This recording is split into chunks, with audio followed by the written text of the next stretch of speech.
राज्य यांनी 13/1/2026 रोजी राज्यामध्ये होणाऱ्या 12 जिल्हा परिषद आणि त्या अंतर्गत होणारे 125 पंचायत समिती सार्वत्रिक निवडणूकचा कार्यक्रम जाहीर केलेला आहे. त्या अनुषंगाने आपल्याकडे आचारसंहिता लागू झालेली आहे. जिल्ह्यामध्ये महापालिका इलेक्शन पण सुरू आहे सध्या.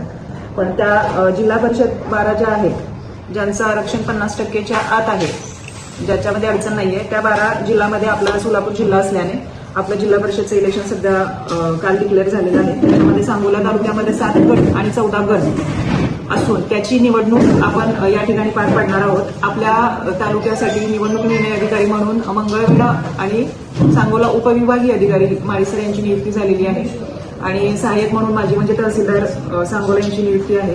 आचारसंहिता कालपासूनच सुरू असून ती कंटिन्यू आपल्या निवडणुकीची पूर्ण प्रक्रिया पारपर्यंत पूर्ण तालुक्यासाठी असणार आहे. त्याच्यासाठी सर्व प्रशासन यंत्रणा, पोलीस यंत्रणा आणि गटविकास अधिकारी असतील किंवा इतर कार्यालय आम्ही सर्व सहभागी होऊन ती आचारसंहिता अगदी काटेकोरपणे पालन होईल आणि निवडणूक अगदी शांततेत आणि आयोगाने घालून दिलेल्या नियमानुसार पार पाडण्यासाठी आम्ही अगदी कटिबद्ध प्रयत्न करणार आहोत. नागरिकांना आव्हान आहे की सर्व आयोगाने दिलेले नियम प्रशासनास सहकार्य करणे आणि कुठेही नियमाचं उल्लंघन होणार नाही. आपल्या तालुक्याच्या परंपरेला, इलेक्शनच्या प्रक्रियेला कुठेही गालबोट लागणार नाही असं प्रशासनाला पण सहकार्य करणं. चुकूनही आपल्याकडनं अजाणतेपणे काही चूक होणार नाही. काही नियम माहिती करून घेऊन ते प्रोसेस फॉलो करायची आहे.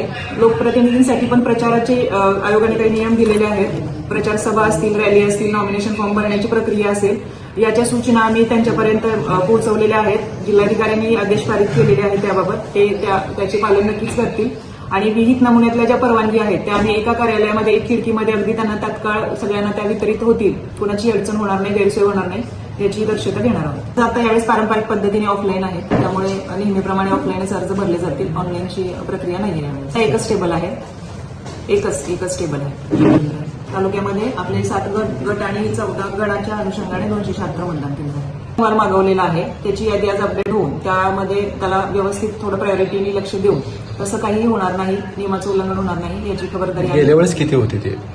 गेल्या वेळेची आकडे अजून आलेले नाही आपल्याकडे. प्रशासन सज्ज आहे त्याच्याबाबत. पोलीस प्रशासनाची सभा झालेली आहे. प्रत्येक केंद्रावर, प्रत्येक तालुक्यातल्या मतदान केंद्रावर आणि सर्व जे होणार आहेत आचारसंहितेच्या अनुषंगाने सभा होतील, रॅली होतील, प्रचार आणि प्रसार माध्यम असतील, सगळ्यांवरती प्रशासनाचं बारीक लक्ष असेल.